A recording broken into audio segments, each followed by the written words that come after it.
डोडो TV.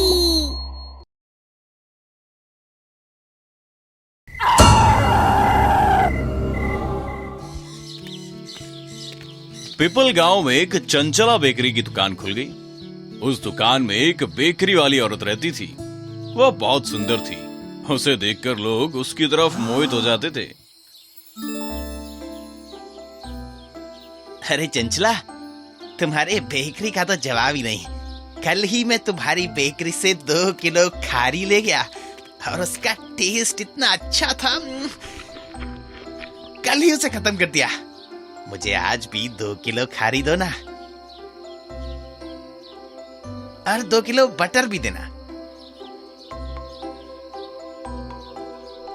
ये लीजिए, मैंने आपके लिए खास बनाए हैं।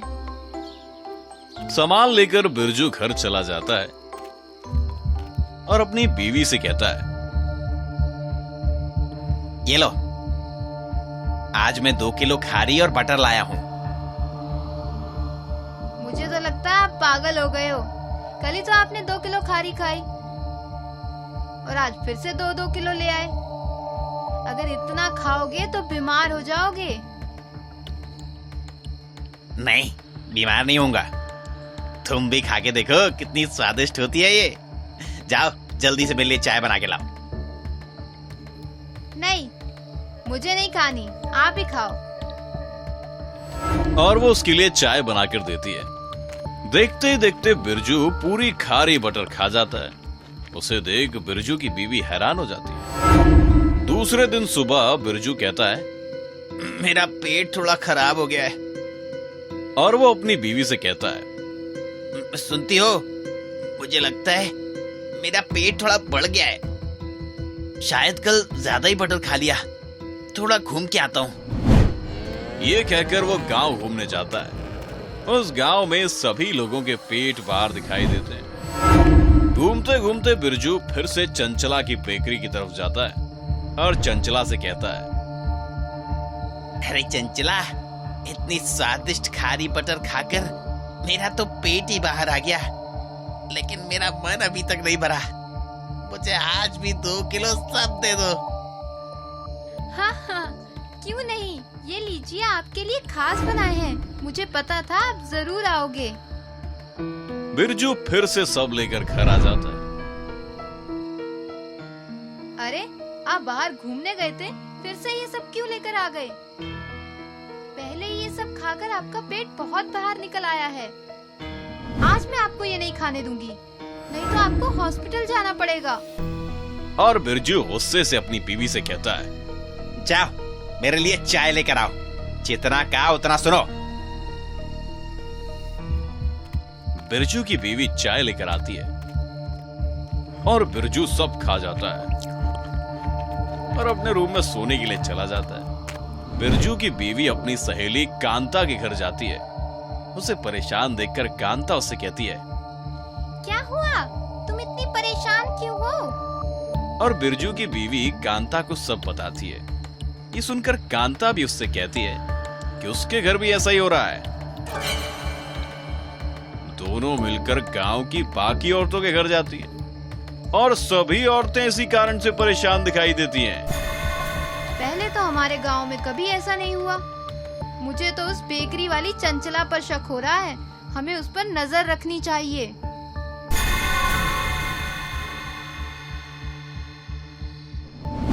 उस दिन रात को शांता और बिरजू की बीवी पीछे के रास्ते चंचला बेकरी के अंदर जाते हैं और देखते हैं कि चंचला अपना चुड़ैल का रूप धारण कर लेती है और खारी बिस्किट बनाती है।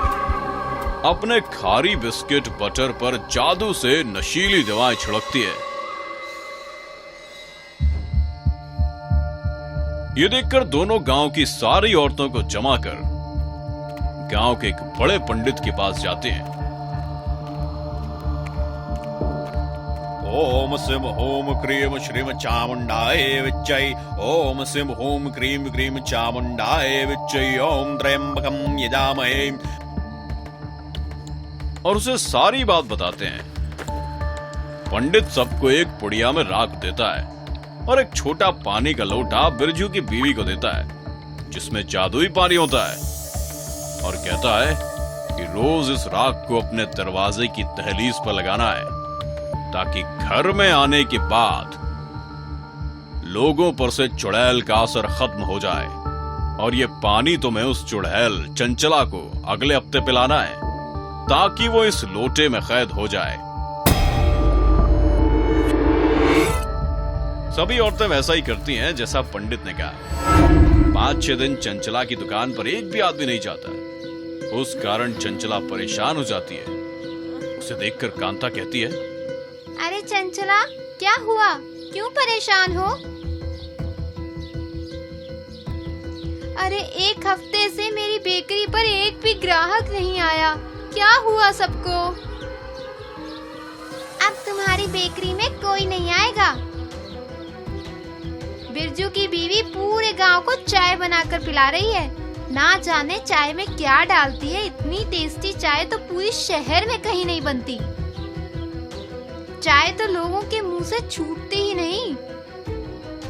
लोग उसकी चाय के दीवाने हो गए हैं। इसलिए आज मैं भी वहाँ सीखने जा रही हूँ।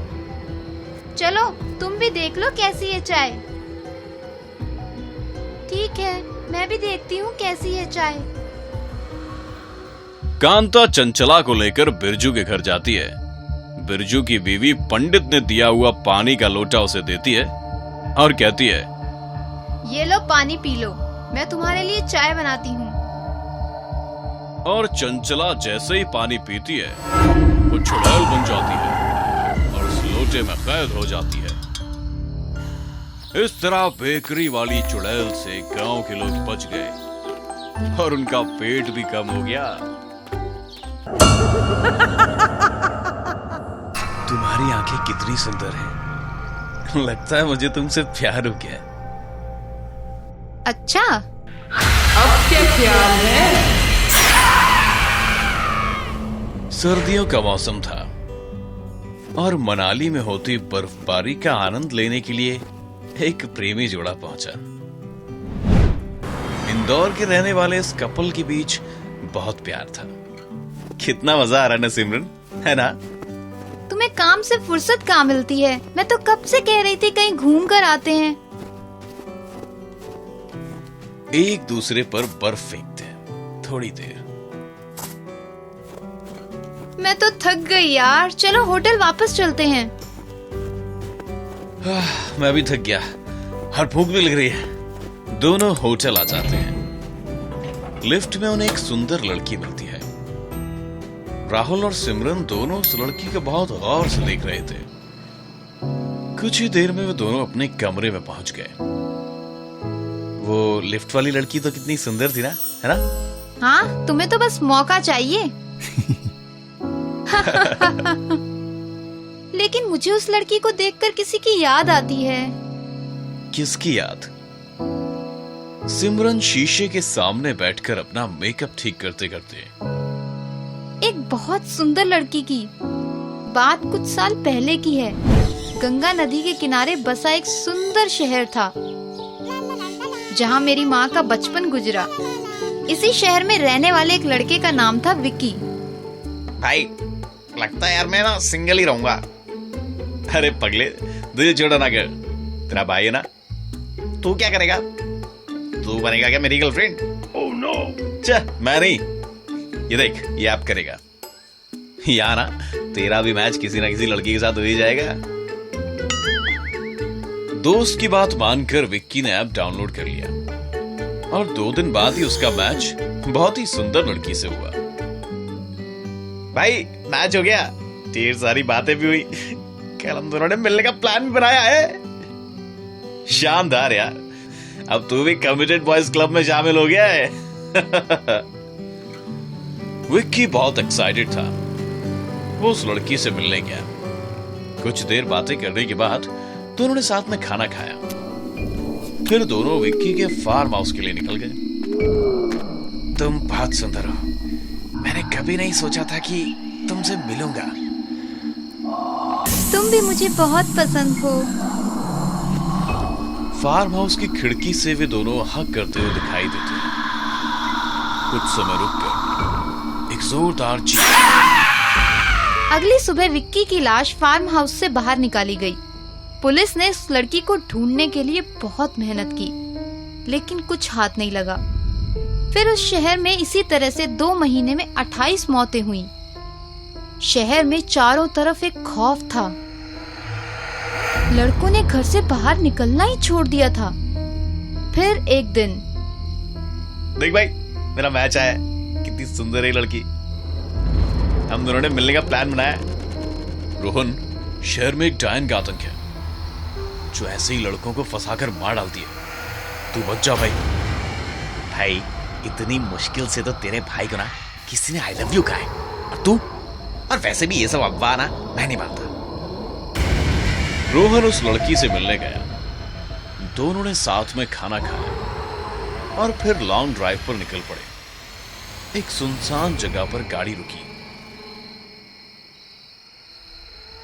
तुम बहुत सुंदर हो। मैंने कभी नहीं सोचा था कि हम साथ होंगे। दोनों हक करते हैं और तभी उस लड़की का चेहरा भयानक रूप ले लेता है। कौन है तुम? जैसे ही वो डायन रोहन पर वार करने वाली थी, तभी रोहन का दोस्त एक तांत्रिक को लेकर वहां पहुंच गया। रोहन, पीछे हट जाओ। जादू टोने से डायन को काबू में कर लेता है। तुम्हारी किस्मत अच्छी थी कि तुम बच गए। इस डायन ने सैकड़ों लड़कों को अपना शिकार बनाया है, लेकिन याद रहे, ये कील जिस दिन निकल गई, तबाही होगी, तबाही। अच्छी कार्य है। लगता है तुम्हें उस लिफ्ट वाली सुंदर लड़की से जलन होने लगी है, इसीलिए तुम ऐसी ना मनगढ़ंत कहानियां बना रही हो। नहीं यार, ये कहानी उतनी ही सच्ची है जितनी सच्ची मैं। राहुल होटल के कमरे में खाना मंगाता है। राहुल खाने लगता है और पूछता है, फिर क्या हुआ उस लड़की का? फिर काफी साल बीत गए। उस शहर के लोग उस लड़की को भूल गए, लेकिन ये कहानियां अभी भी बच्चे बच्चे को पता है। अभी 2 साल पहले इंदौर के पास कुछ ऐसी ही घटनाएं हुई। तुमने जरूर सुना होगा, कहते हैं तांत्रिक द्वारा गाड़ी गई कील इसी तरह से निकल गई। ऐसा कैसे हुआ? फिर क्या हुआ? तुम्हें गोलू याद है, जो शर्मा जी के घर पर किराए पे रहता था, इंजीनियरिंग का स्टूडेंट? हाँ, अच्छा लड़का था, लेकिन काफी दिनों से दिखाई नहीं दिया, है ना? दिखेगा कैसे, उसकी मौत हो चुकी है। आया था एक दिन मेरे पास, बहुत खुश था। दीदी, मैंने आपको बताया था ना कि एक लड़की से बात कर रहा हूँ मैं। हाँ, क्या हुआ? तुम दोनों शादी कर रहे हो? नहीं दीदी, शादी अभी नहीं, लेकिन हमने साथ में शिमला मनाली घूमने का प्लान बनाया है। आज निकल रहे हैं। Wow, that's great. खूब एंजॉय करना। बेचारा फिर कभी नहीं लौटा। उस डायन ने बेरहमी से गोलू को मार डाला। संभालो खुद को। मुझे भी दुख है उसकी मौत का। भला लड़का था। मुझे सिर्फ गोलू की ही नहीं, सभी लड़कों की मौत का दुख है। खैर, छोड़ो ये सब, अपना मूड ठीक करो। हाँ, चलो कई बार घूम के आते हैं। सिमरन और राहुल इवनिंग वॉक के लिए बाहर निकलते हैं, लेकिन कमरे से निकलते ही लिफ्ट में फिर वही लड़की। राहुल उस लड़की को देखकर थोड़ा सहम गया। सुनो, तुम्हें एक खुशखबरी देनी है। क्या है वो खुशखबरी? मेरे मॉम डैड ने हमारे रिश्ते के लिए हाँ कर दी है और वो तुमसे मिलना चाहते हैं। ये सच में बहुत अच्छी खबर है। चलो कुछ मीठा खाते हैं। इस ट्रिप से लौटते ही ना, मैं सबसे पहले तुम्हें अपने घर ले जाऊंगा। दोनों कुछ देर बाहर वक्त गुजारने के बाद वापस अपने कमरे की तरफ लौट रहे थे। लिफ्ट में अंदर जाते ही वो लड़की फिर से दिखाई देती। उस लड़की को देखकर राहुल को पसीना आने लगा। जैसे तैसे लिफ्ट उनके फ्लोर पर पहुंची और राहुल और सिमरन तेजी से भागते हुए कमरे में घुसकर दरवाजे को बंद कर देते।